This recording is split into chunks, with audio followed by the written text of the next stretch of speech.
This is the summit. ১৯ মে সকাল ৯টা ৪৫ Everest চূড়ায় বাংলাদেশের পতাকা হাতে বাবর আলী।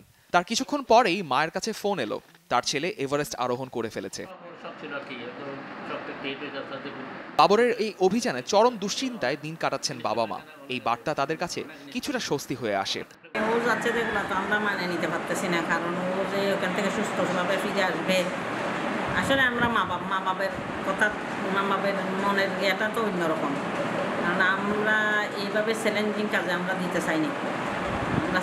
আমরা চাইছিলাম ও একটা ডাক্তারি পাস করছে, ও একটা সুন্দর করে বসে, এটাই চাইতাম।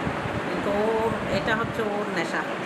ছেলের এই সাফল্যে চোখ ছলছল করছিল মা লুৎফুন্নাহার বেগম ও বাবা মোহাম্মদ লিয়াকত আলীর। ছেলের এই অর্জনে অনবরত ফোন আসছে বাবা মায়ের কাছে। আত্মীয় স্বজন প্রতিবেশী অনেকেই শুভেচ্ছা জানাতে হাজির বাড়িতেও। খুশির বন্যা বয়ে যাচ্ছে বাড়িতে। ছেলে এভারেস্টের চূড়ায় আরোহণ করেছেন, কিন্তু এখনো ফেরাটা যে বাকি। দুশ্চিন্তা শেষ আছে, ওর তো সব কাজ চ্যালেঞ্জিং, ও যেগুলো কাজ করে ওগুলো চ্যালেঞ্জিং। আমি ফুল প্রিপারেশন নিয়ে উঠতেছি।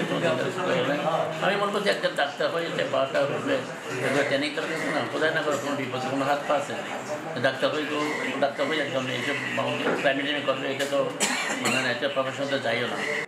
গত ১৫ মে বাবা মার সঙ্গে সর্বশেষ কথা হয়েছিল বাবরের। ক্যাম্প থেকে ফোন করেছিলেন তিনি, দেখিয়েছিলেন পর্বতমালার অনিঃশেষ সৌন্দর্য। বাবর আলী পুরোদস্তুর অভিযাত্রী। ডাক্তারির পাশাপাশি তার জীবন জুড়ে পর্বত আরোহণ, ম্যারাথন আর সাইক্লিং। বাড়ির দেয়ালে ঝুলে আছে পদক, টাঙানো বিভিন্ন পর্বত অভিযানের ছবি। ট্রেকিং জগতে বাবর আলীর হাতেখড়ি হয় ২০১০ সালে। ওই বছর পার্বত্য চট্টগ্রামের বিভিন্ন দুর্গম পাহাড় চষে বেড়ান তিনি। সফলতার সঙ্গে পাহাড়ের চূড়ায় ওঠার পর তার আত্মবিশ্বাস বেড়ে যায়। কিভাবে বিশ্বের বড় বড় পর্বতে উঠবেন সেই পরিকল্পনা চলতে থাকে। এরপর গত এক দশকে হিমালয়ের নানা পর্বত জয় করেছেন পেশায় চিকিৎসক বাবর আলী।